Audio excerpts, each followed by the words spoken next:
Engineering is the practical use of physics. দেখো ফিজিক্সকে যখন তুমি প্র্যাকটিক্যালি ইউজ করতেছো তখন সেটা কি? ইঞ্জিনিয়ারিং।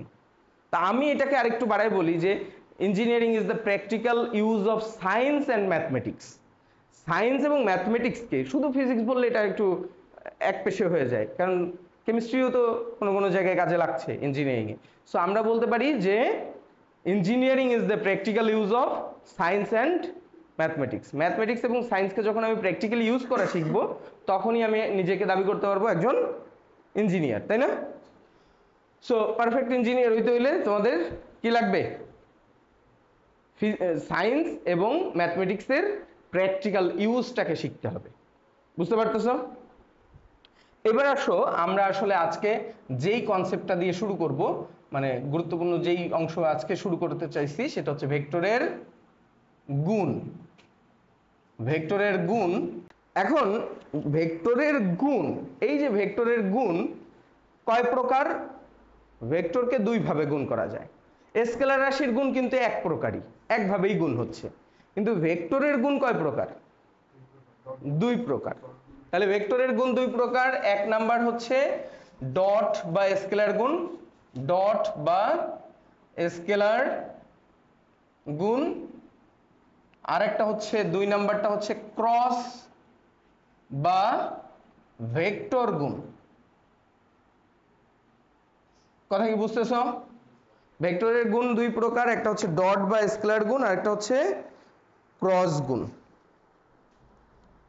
বা যেটার নাম হচ্ছে ভেক্টর গুণ। এখন তাহলে এই যে ডট বা স্কেলার গুণ এবং ক্রস বা ভেক্টর গুণ আসলে কি সেটা আমরা একটু শেখার চেষ্টা করি, এবং কেন এই দুইটা গুণ আসলো সেটাও একটু জানা দরকার না? আমাদেরকে সাধারণত শেখানো হয় যে দুইটা ভেক্টরকে গুণ করলে যদি একটা স্কেলার রাশি পাওয়া যায় তখন সেটাকে ডট গুণ বা স্কেলার গুণ বলে, এবং দুইটা ভেক্টর রাশিকে গুণ করে যদি একটা ভেক্টর রাশি পাওয়া যায় তাহলে সেটাকে ভেক্টর গুণ বা ক্রস গুণ বলে। তাহলে সংজ্ঞা আমরা শিখলাম, কিন্তু এই বুকের সংজ্ঞা শেখার পরে একটা প্রশ্ন মাথায় আসা উচিত না যে কেন আমি দুইটা গুণে গেলাম? কেন স্কেলার রাশিতে একটাই গুণ, ভেক্টর রাশিতে কেন দুইটা গুণ হলো? এটা এই প্রশ্নটা আসা উচিত কিনা? কিন্তু আমি দেখছি যে স্টুডেন্টরা এই যে গদ বাঁধা সংজ্ঞাটা আর সূত্রটা মুখস্থ করেই খুশি। কি খুশি? যে ঝামেলা কম হয়েছে, বুঝতে যাওয়া লাগে নাই। কিন্তু এইটাও অসম্পূর্ণ শেখা হয়। আমাদের বোঝা উচিত কি কেন এই দুই প্রকার গুণ আসলো। বুঝতে পারছো? এইটা বোঝানোর জন্যই আমি আসলে লম্ব উপাংশে বিভাজন করে বুঝাইছি। এবার আসো, মনে করো আমার কাছে এই একটা ভেক্টর আছে এ, বুঝতে পারছো? আর এই আরেকটা ভেক্টর আছে বি। এ এবং বি যে কোনো অ্যাঙ্গেলে তো থাকবে, দুইজন ভেক্টর যদি থাকে যে কোনো অ্যাঙ্গেলে তো তাদের থাকতে হবে। সেই অ্যাঙ্গেলটা, মধ্যবর্তী অ্যাঙ্গেলটা যদি থিটা হয়, দুইটা ভেক্টরের মধ্যবর্তী কোণ কত? থিটা। এই এর সাথে বি থিটা কোণে আছে। এখন বলো, হ্যাঁ, এক বিন্দু থেকে দুইটা ভেক্টর কাজ করতেছে, সেই দুইটা ভেক্টর কি? এ এবং বি ভেক্টর, এবং তাদের মধ্যবর্তী কোণ কত? থিটা। এখন আদিবিন্দু সেম না হলেও গুণ করা যাবে, যাবে না তা না, কিন্তু আদিবিন্দু ভিন্ন হলেও তাদের মধ্যবর্তী কোণ তুমি পাবা না? এখানে এ আছে আর এইখানে বি আছে, তুমি বলতে পারবা না যে এটার বারে এখানে অ্যাঙ্গেল কত বের করা যাবে না? এক সময় না এক সময় তো অ্যাঙ্গেল পাবাই তুমি। আচ্ছা, এখন দুইটা ভেক্টর রাশি একে অপরের সাথে থিটা কোণে ক্রিয়া করছে। এখন আমি এ কে বির সাথে গুণ করতে চাই বা বি কে এর সাথে গুণ করতে চাই। প্রশ্নটা বুঝো। স্কেলার হইলে কোনো প্রবলেম ছিল না, কারণ এ কে বির সাথে বি কে এর সাথে একটা মানই তো, এর মান 10 বির মান 20, গুণ করলে 200 আসবে। আর কিছু আসা সম্ভব? কিন্তু এখানে তো তোমার দিক নিয়ে চিন্তা করতে হবে। বি ভেক্টরটা এ ভেক্টরের সাথে অ্যাঙ্গেলে আসছে না? তাহলে বি ভেক্টরের কয়টা অংশ তৈরি হবে? একটু আগে শেখা জিনিস থেকে আমরা কি বলতে পারি? বি এর দুইটা লম্ব উপাংশ তৈরি হবে না? ব্যাপারটা কি বুঝতেছো? বি এর কয়টা লম্ব উপাংশ তৈরি হবে? দুইটা। বি এর এই পাশেরটার নাম কি হবে? B cos theta. এটার নাম কি হবে? B sine theta. বুঝতে পারছো না বুঝো নাই? এখন আমি বলবো যে তাহলে এ কে একবার তোমার কার সাথে গুণ করতে হবে? বির কস থিটার সাথে গুণ করতে হবে। আর একবার এ কে তাহলে কার সাথে গুণ করতে হবে? বির সাইন থিটার সাথে গুণ করতে হবে। কারণ বি এর কয়টা উপাংশ তৈরি হয়ে গেছে? দুইটা। দুইটা দিয়ে তুমি এখন বিষয়টা হচ্ছে যদি তুমি বির সাপেক্ষে চিন্তা করো তাহলে এর উপাংশ পাবা, আর এর সাপেক্ষে চিন্তা করলে যে কোনো একজনের সাপেক্ষে আরেকজন থিটা কোণে আছে। কথা কি বুঝছো বিষয়টা? এখন তুমি এই দিক থেকে চিন্তা করছো বিধায় বির উপাংশ তৈরি করছো, আরেকজন এই দিক থেকে হিসাব করলে এর উপাংশ তৈরি করবে, আলটিমেটলি রেজাল্ট সেম আসবে। বুঝতে পারছো? বাট মূল কথা হচ্ছে যে কোনো একটা ভেক্টরের কয়টা উপাংশ থাকবে? তাহলে দুইটা দিয়ে তো একটাকে একবারে গুণ করতে পারতেছি না, তাহলে এখন আমার কি গুণ করতে হবে? একবার এ কে বির কস থিটার সাথে গুণ করতে হবে, আর দ্বিতীয়বার এ কে বি এর সাইন থিটার সাথে গুণ করতে হবে। এই কারণেই যে দুই প্রকার গুণ তৈরি হলো, বুঝাইতে পারছি? এইটাকে বলা হয় ডট বা স্কেলার গুণ, এইটাকে বলা হয় ক্রস গুণ বা ভেক্টর গুণ। বুঝা গেছে? কেন দুই প্রকার গুণ আসলো সেটা তো বুঝতে পারছি, বুঝতে পারছো? এখন এই ডট আর ক্রস, এটা হচ্ছে বিজ্ঞানীরা চিন্তা করছে গুণকে আমি কত ভাবে প্রকাশ করতে পারি। ক্রস দিয়ে দুইটা জিনিসের মাঝখানে ক্রস দিলেও তুমি গুণ বোঝো, স্কেলারের ক্ষেত্রে ডট দিলেও কি বুঝো? গুণ বোঝো। তো বিজ্ঞানীরা চিন্তা করছে যে এখানে যেহেতু দুইটা আমি নির্দিষ্ট করে দেব, এইটা হইলে কি লিখতে হবে তোমার?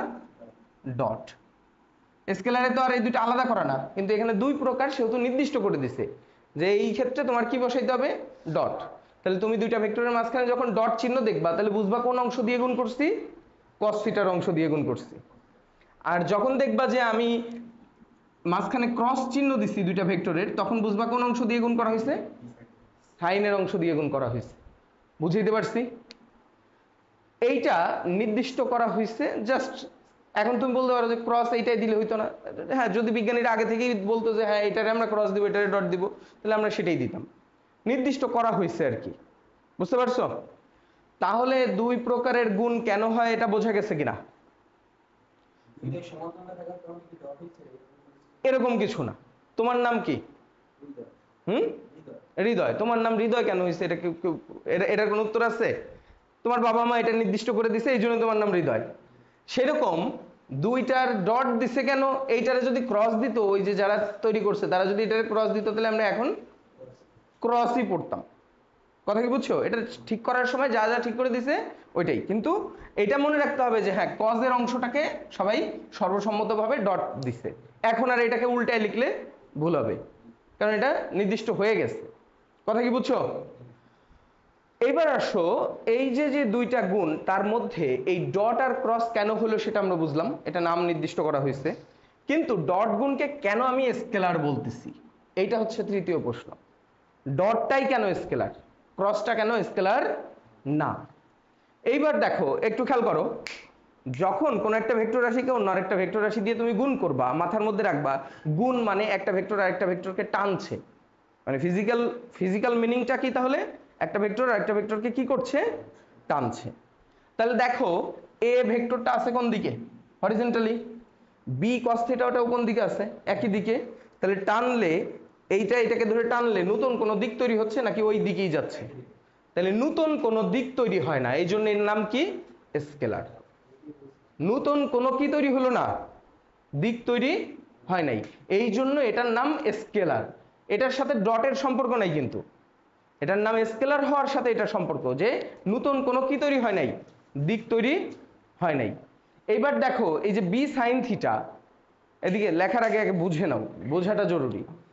এই বি সাইন থিটাটা মূলত ছিল কোথায় বলো তো? বি সাইন থিটাটা মূলত ছিল কোথায়?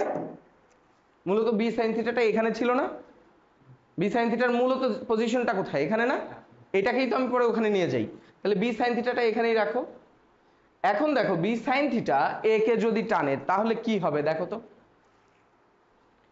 এই হচ্ছে এ আর এটা হচ্ছে বি সাইন থিটা। এটাকে ধরে যখন টানবে তখন কি এটা ওই দিকেই যাবে না ঘুরতে শুরু করবে? এটা ঘুরতে শুরু করবে। আর এইখানে রেখে যদি একটা স্ক্রু রেখে তুমি এন্টি ক্লকওয়াইজ ঘুরাও, তাহলে এই স্ক্রুটা কোন দিকে উঠে আসে? উপরের দিকে উঠে আসতেছে। তো এই যে বাইরের দিকে যে উঠে আসতেছে, এইটাই হচ্ছে এই দুইটা ভেক্টরের গুণফলের দিক। এই দুইটা ভেক্টরের কিসের দিক? গুণফলের দিক হচ্ছে এইটা। মাথায় থাকবে? তার মানে আমি এই যে A B sine theta, A K B sine theta যখন টানছে এটা অ্যান্টি ক্লকওয়াইজ ঘুরতে শুরু করবে এবং ওই ঘূর্ণনের ফলে ওপরের দিকে উঠে আসবে। এইটার নামই কি? এই এ ক্রস বি এর দিক। এটাকে এন দিয়ে বোঝানো হয়। কি দিয়ে বোঝানো হয়? এন দিয়ে বোঝানো হয়। ও সরি, এই সাইডে না, এনটা এই সাইডে। কি বলো? এন মানে হচ্ছে এই যে এ কে বি সাইন থিটা দিয়ে ক্রস গুণ করার পরে এ এবং বি ক্রস গুণ করার পরে এটা কোন দিকে ঘুরতে শুরু করবে? Anti clockwise. তুমি যদি এখানে একটা স্ক্রু কল্পনা করো, স্ক্রু রেখে যদি অ্যান্টি ক্লকওয়াইজ ঘোরাও, সেটা কোন দিকে আসতেছে? উপরের দিকে। এই যে উপরের দিকে যে উঠে আসলো, এইটাই হচ্ছে এ ক্রস বি এর দিক। তাহলে নতুন একটা দিক তৈরি হয়েছে কিনা এখানে? এই নতুন দিক তৈরি হওয়ার কারণে এর নাম হচ্ছে ভেক্টর গুণ। এবং ওই নতুন দিকটা এই ক্রস গুণের এই পাশে তো ভেক্টর চিহ্ন আছে, ওই পাশে ভেক্টর চিহ্ন আছে, ওই পাশে কি দিয়ে বুঝাবো? কোন একটা চিহ্ন তো দিতে হবে, সেটা হচ্ছে এন এর উপরে ক্যাপ। এখন এন কেন আসছে সেটাও একটু বলি। এন মানে নরমাল। নরমাল মানে তো স্বাভাবিক আমরা জানি, তাই না? কিন্তু ফিজিক্স এবং ম্যাথে নরমাল মানে কি? অভিলম্ব। নরমাল মানে, তার মানে এই দিকটা কি এ এবং বি এর উপরে কি অভিলম্ব হয়। বুঝতে পারছি? এখন যদি মনে করো বি ক্রস এ করি, এখানে কি করছি? এ ক্রস বি, তাহলে এ কে বির দিকে টানা হচ্ছে। যদি বি ক্রস এ করতাম তাহলে কোন দিকে টানতো? বি কে এর দিকে টানতাম। বি কে এর দিকে টানলে কি হবে বলো তো? ক্লকওয়াইজ ঘুরবে। তাহলে সেইটার দিক কোন দিকে যাবে? স্ক্রুটা কোন দিকে যাবে তখন? ভেতরের দিকে না? এখানে স্ক্রু রেখে যদি বি কে এর দিকে টানতে থাকো তখন কোন দিকে যাবে? ভেতরের দিকে যাইতে শুরু করবে না? বুঝতে পারতেছো? তাহলে এইটার নাম কি হবে? তাহলে এটা তাহলে অবশ্যই এনই হবে, বাট এটা মাইনাস এন হবে না। মাইনাস এন কেন হবে? উল্টা দিক। উল্টা দিক। এইটা বাইরের দিকে বের হয়ে আসছে, আর ওইটা কোন দিকে যাচ্ছে? স্ক্রুটা এখন কোন দিকে যাচ্ছে? বি কে এর দিকে ঘুরাইলে উল্টা দিকে যায়। তাহলে আমরা বলতে পারি যে বি ইন্টু এ সাইন থিটা যখন হবে সেটা হবে এ ক্রস সরি বি ক্রস এ। এবং আমরা চিত্র থেকেই বুঝে আসছি যে এটা একে অপরের কি বিপরীত, কারণ এই জায়গায় আমাকে কি লিখতে হচ্ছে? এন ক্যাপ মাইনাস লিখতে হচ্ছে এই ক্ষেত্রে। অতএব আমরা কি বলতে পারি যে এ একে অপরের সমান, এ ক্রস বি এবং বি ক্রস এ সমান দুইজন, বাট একজন আরেকজনের বিপরীত। বুঝতে পারছি? এইটা একটা গুরুত্বপূর্ণ প্রশ্ন যে এ ক্রস বি এবং বি ক্রস এ সমান নয় কেন, ব্যাখ্যা করো। প্রশ্নটা লিখে ফেলো এই জায়গায়। এটা খতে আসে অনেক সময়। খত বুঝছো? যে 2 মার্কের জন্য এই জিনিসটাকে বাংলায় তুমি নিজের ভাষায় লিখবা। বইতে লেখা আছে, একবার পড়ার পরে নিজের ভাষায় লেখা যাবে না? জিনিসটা তো বুঝছো নাকি? এ ক্রস বি এবং বি ক্রস এ সমান নয় কেন?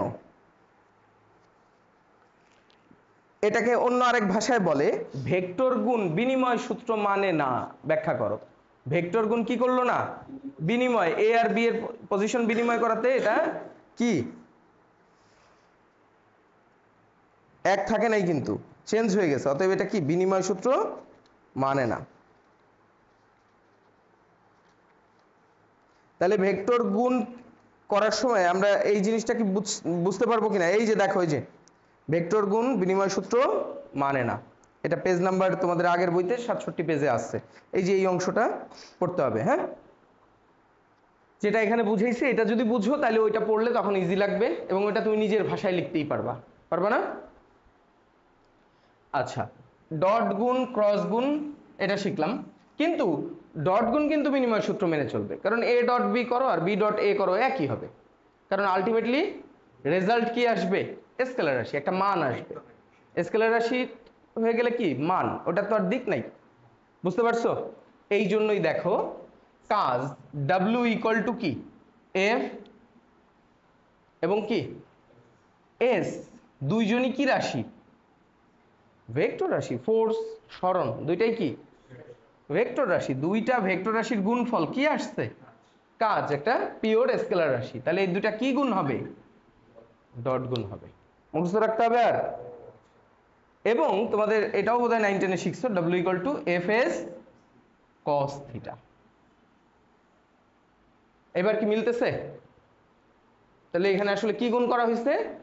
ডট গুণ। একটু আগে আমরা শিখলাম না যে এফ এর সাথে বি এর কস থিটা গুণ করা মানে, এর সাথে বি এর কস থিটা গুণ করা মানে কি?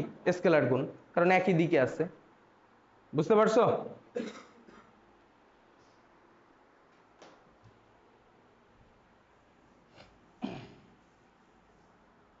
এরপরে দেখো আরেকটা আছে টর্ক। টর্ক হচ্ছে টাউ, এটা কিন্তু ভেক্টর, এইটাও কিন্তু ফোর্স এবং ডিস্টেন্সের গুণ, আর ক্রস এফ। দেখো এখানেও কি আরটা কি? এক ধরনের সরণ, তাই না? বা ব্যাসার্ধ ভেক্টর, এবং এফ, এই দুজনের ক্রস গুণ হয়েছে, এটা কি রাশি হয়ে গেছে? টর্ক। এটা কিন্তু আবার ভেক্টর রাশি হয়েছে। কথা কি বুঝতে পারতেছো? তার মানে ক্রস গুণ করলে, দুইটা ভেক্টর রাশির ক্রস গুণে যে রেজাল্ট আসে সেটা অবশ্যই ভেক্টর, আর স্কেলার গুণ করলে যেটা আসে সেটা স্কেলার রাশি। ডট গুণ করলে ডট হচ্ছে স্কেলার।